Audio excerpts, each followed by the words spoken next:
Aínda que as precipitacións foron tamén importantes, o forte vento foi o protagonista do paso da borrasca Herminia pola comarca de Muros Noia. Moito aire, é que onte era moita chuvia, pero era moitísimo aire, moito.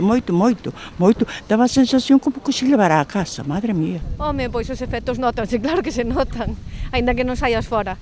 E bueno, porque te impide, pois eso, precisamente facer unha vida un pouco máis normal.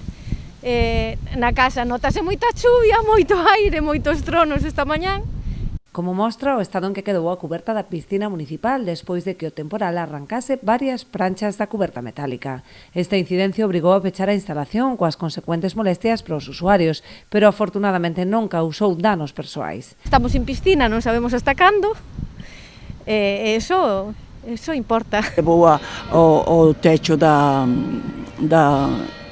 piscina e todo o demais, entón fixo moito mal. No que na piscina dúas farolas que caíron tamén e pouco máis.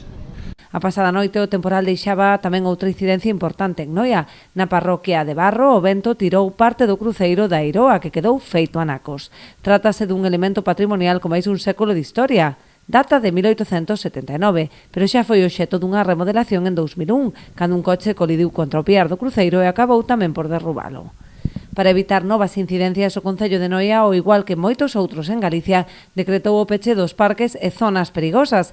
Desaconsellase tamén achegarse á costa, posto que todo o litoral da provincia permanece en alerta vermella, coa flota amarrada e ondas que poden chegar ata os 10 metros de altura.